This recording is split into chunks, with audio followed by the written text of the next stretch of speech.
عزیز طالبہ السلام علیکم۔ آج ہم اردو کے سبق میں خبر سے کہانی بنانا سیکھیں گے جو کہ نرگس کتاب صفحہ نمبر 85 پر ہے۔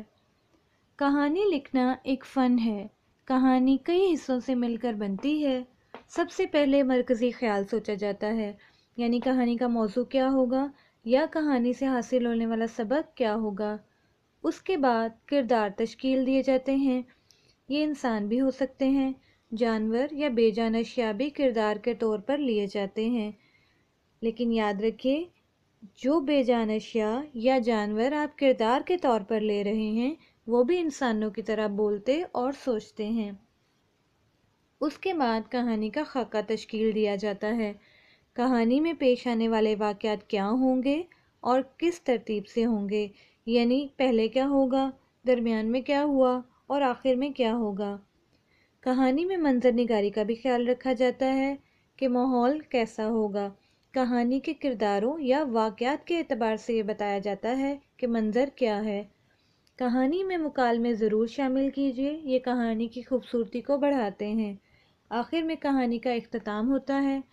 کہانی کا اختتام ایسے کریں کہ یہ نہ لگے کہ کہانی ایک دم ختم ہو گئی ہے۔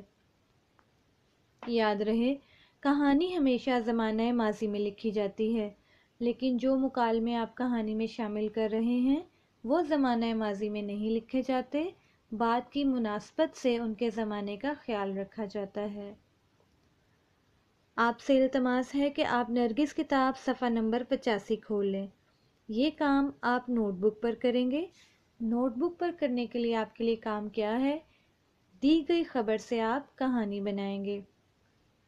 خبر کیا ہے؟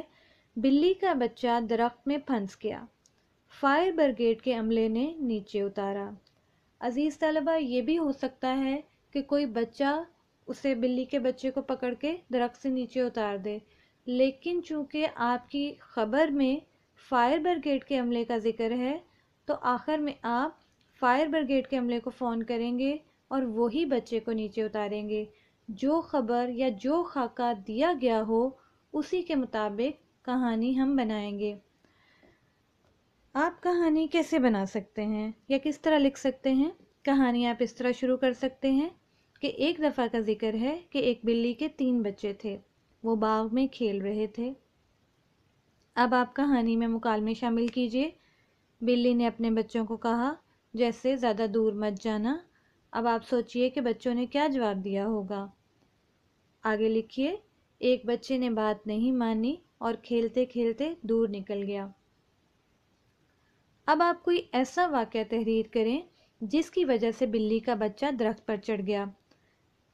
ہو سکتا ہے وہ کسی جانور سے ڈر کر چڑھ گیا ہو یا کسی انسان سے ڈر کر۔ آپ کوئی ایسا واقعہ بھی لکھ سکتے ہیں کہ باغ میں بچے کرکٹ کھیل رہے تھے، گیند بلی کے بچے کے قریب آ کر گری اور وہ ڈر کر درخت پر چڑھ گیا، یا بچے کو درخت پر چڑیا بیٹھی نظر آئی اور وہ اس کو پکڑنے کے لیے درخت پر چڑھ گیا۔ بلی کے بچے کو پھنسے ہوئے کس نے دیکھا اور اس نے کس طرح بلی کے بچے کو درخت سے نیچے اتارنے کی کوشش کی۔ آپ لکھ سکتے ہیں کہ ایک بچے نے دیکھا کہ بلی کا بچہ درخت پر بیٹھا شور مچا رہا ہے اور وہ اس کی شاخوں میں پھنسا ہوا ہے۔ انہوں نے اتارنے کی کس طرح کوشش کی، یہ آپ تفصیل میں لکھیں گے۔ وہ بلی کے بچے کو درخت سے اتارنے میں کیوں ناکام رہے؟ چونکہ ہم نے آخر میں فائر بریگیڈ کے عملے کو فون کرنا ہے، اس لیے ہم یہ لکھیں گے کہ وہ بچے بلی کے بچے کو درخت سے کیوں نہیں اتار سکے۔ آخر کار انہوں نے فائر بریگیڈ کے عملے کو بلایا اور انہوں نے بلی کے بچے کو درخت سے نیچے اتارا۔ نتیجہ یا اخلاقی سبق۔ آخر میں واقعات کی مناسبت سے کہانی کا نتیجہ یا اخلاقی سبق ضرور لکھیے، جیسے ہمیں بڑوں کی بات ضرور ماننی چاہیے۔